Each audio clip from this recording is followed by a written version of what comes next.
最初可愛いもの。Ia termasuk memanggil pengetua sekolah menengah terbabit.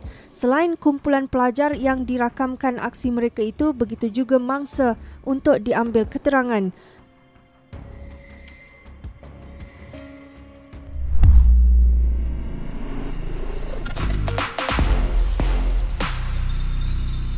Assalamualaikum dan kembali bertemu dalam Sembang Viral bersama saya Fitri Yahya untuk malam ini berbicara tentang bullying yang mana masih lagi menjadi barah dan juga perkara yang negatif dalam situasi masyarakat kita, terutama melibatkan kaum pelajar di asrama.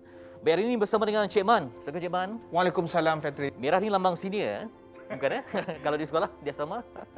Okey, baik. Kita sangat tertekan bila mana belum mereda tentang isu pelajar yang meninggal dengan isu-isu penderaan di varsity.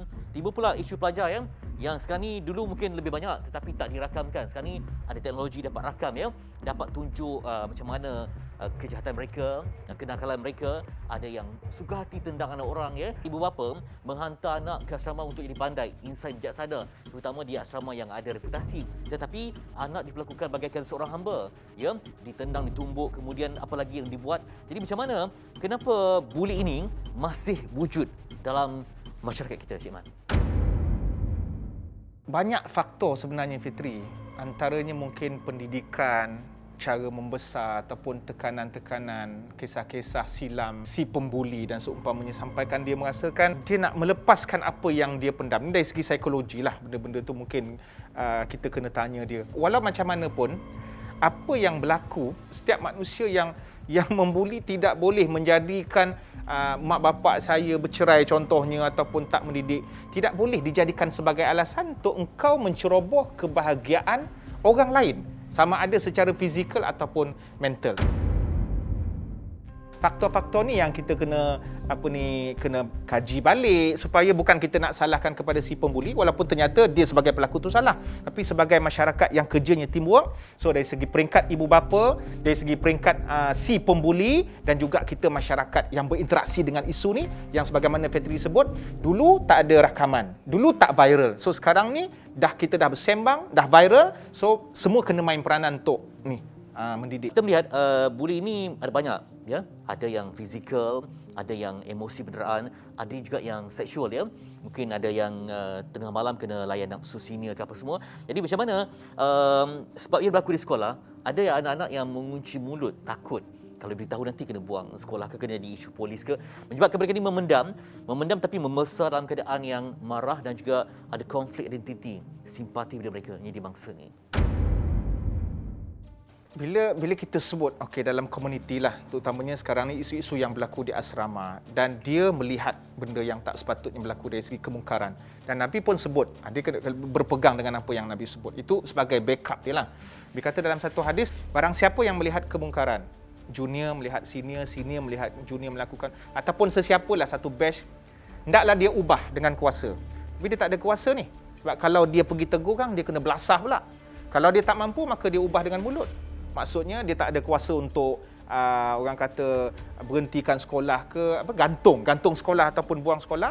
Dia pun menasihati dia, abang senior ataupun satu batch pun kena juga. Kadang-kadang satu batch pun membuli juga.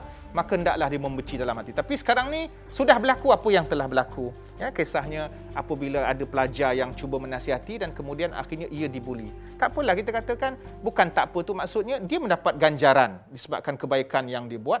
Dan kita sebagai masyarakat yang tak lepas daripada melakukan kesilapan, janganlah disebabkan teguran orang lain yang tujuan untuk memperbaiki keadaan kita itu menjadi lesen untuk kita bersikap ego. Patutnya kita dahului dengan terima kasih kerana tegur saya sebagai senior walaupun awak junior. So manusia itu semua sama. Tidak ada yang boleh memperhambakan orang lain kerana konsep seniority. Dalam Islam tidak ada prinsip seniority. Ibu bapa sering dipersalahkan. Kau ni tak pandai didik anak lah, tak pandai itu dan ini. Sedangkan anak ni di depan ibu bapa pijak semut pun tak mati, bersopan, baik akhlak. Sebab tu terpilih masuk ke asrama sebab mungkin nampak akhlak yang baik. Tapi bila dah bergabung dengan kawan-kawan, tiba-tiba bertukar watak karakter. anak yang pendiam di rumah mungkin menjadi seorang pembuli yang ganas di asrama. Jadi kenapa di tempat tu ada macam seolah orang kata, apa benda kat tempat ni masuk di asrama tu automatik akan ada satu keinginan untuk berlaku sedemikian. Iman tak dapat diwarisi, lagu Raihan, walaupun daripada seorang ayah bertakwa. Kita tak akan salahkan Nabi Nuh dengan masalah yang berlaku pada isteri dan anak yang tak mengikut dalam soal bahtera. Kita tak boleh salahkan Nabi Muhammad sallallahu alaihi wasallam ketika Abu Talib tidak berjaya di penghujung hidupnya. Sebab innaka lan tahdi man ahbabta walakinnallaha yahdi man yasha. Ayat Quran. Sesungguhnya engkau tidak boleh memberi hidayah. Kalau kau baik, kau tak boleh mewariskan nilai baik itu, akhlak itu kepada sesiapa yang kau sayang. Kadang-kadang atuk dia tok guru, anak dia penyangak, cucu dia pula mengikut. So begitu. Tetapi dalam Quran Allah sambung, Allah lah yang berkuasa memberi petunjuk kepada sesiapa yang dia nak. Jadi kita sebagai pembaca blog-blog ataupun berita-berita yang viral tentang kes buli, tutup mulut kalau tak tahu hal yang sebenar. Kalau nak bercakap, mesti bertindak untuk memberikan idea. Bukan kata ini siapa mak bapak, tak baik, apa urusan kau nak mencari mak bapak budak tu.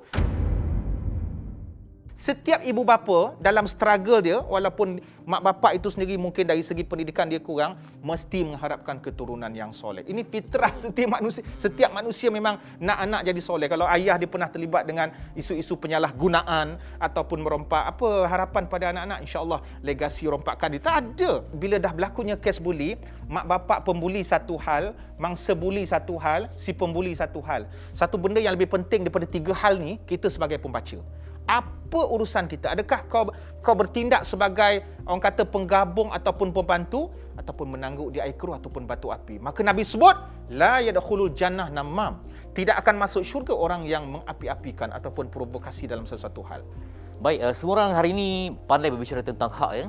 Okey, jadi dalam konteks Islam, adakah dituntut untuk memaafkan sahaja ataupun kena juga perjuangkan dari segi aspek undang-undang dan sebagainya? Sebab ini melibatkan mungkin maruah, melibatkan tentang emosi, psikologi ya. Jadi hak dalam Islam orang kata tak apa, maafkanlah ya, lupakanlah. Tapi lupakan itu tidak mudah sebab kita juga ada hak sebagai seorang manusia yang ada cerminan pada masa depan tu. Berat mata memandang, berat lagi bahu memikul, dan kita yang memberi nasihat ni kena susun atur ayat cukup-cukuplah. Sebab mungkin nanti kita akan dibalas, kau tak rasa kau senanglah bercakap. Jadi akhirnya kita mengapi-apikan mental ataupun psikologi orang yang terlibat dalam keluarga mangsa. Islam meraihkan setiap manusia untuk mempertahankan hak. Dalam satu hadis Nabi sebut, mati syahid bagi siapa yang mati mempertahankan harta dia. Dan dia tidak melampaui batas di situ. Termasuk juga orang yang dibuli. Maka keluarga melihat anak yang dibela menjadi arwah ataupun cacat dan seumpamanya, maka berhak bertindak. Dia ada dua. Bukan kita katakan kita sebagai orang yang membuli ataupun sebagai netizen ni, pantas ke kita nak bercakap dengan keluarga mangsa? Maafkan je lah, janganlah berdendam. Kita kena faham juga hak yang Islam bagi, dan diorang tu ada sebab untuk meneruskan. Itu dari segi hak lah. Walaupun sebenarnya memang ketinggian itu tahap wali ataupun orang kata langit ketujuh, kalau dia memaafkan, kita pula menjadi provokasi dari sudut yang lain. Lah kenapa maafkan dia? Lawan. Nampak tak netizen? Bila orang tu nak teruskan peringkat undang-undang, kau minta dia maafkan saja. Akhirnya biar orang yang terlibat dalam hal itu menguruskan. Dari segi undang-undang memang ada. Cuma kadang-kadang kita terikat dengan keadaan undang-undang setempat lah. Walaupun bila si pembuli itu dah dikenakan tindakan undang-undang, keluarga mangsa akan rasa tak puas hati. So yang tu kita cuba belajar untuk redha. Kerana Allah sebaik-baik pengurus.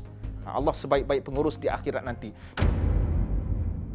Dalam doa yang Nabi sebut, Nabi ajar kita, Allahumma jurni fi musibati. Ya Allah, berikan aku ganjaran pahala di atas kesabaran. Anak aku kena buli, ya Allah berikan aku ganjaran. Kan kalau aku membalas sekarang, kalau aku buli anak dia balik, 2 kali 5, 7, 10 kan. Jadi maknanya doa-doa anak bini yang memberikan kita motivasi. So akhirnya dari segi dunia pun kita ada hak. Akhirnya di peringkat ukhrawi itu akan memberikan kebahagiaan kita yang kekal abadi. Terima kasih Cik Man berkongsi ilmu yang cukup mendalam ya, penjelasan yang cukup tuntas dalam menyikapi isu buli ini. Walaupun ringkas tapi tetap padat dalam menyampaikan mesejnya. Yang penting beriman. Di mana pun kita dicampakkan, tetap membawa iman dan kebaikan. Sebab Islam ini agama yang berkasih sayang. Jumpa lagi dalam Sembang Viral untuk kita suburkan ilmu, pengalaman dan juga mujahadah dalam diri. Jumpa lagi. Assalamualaikum.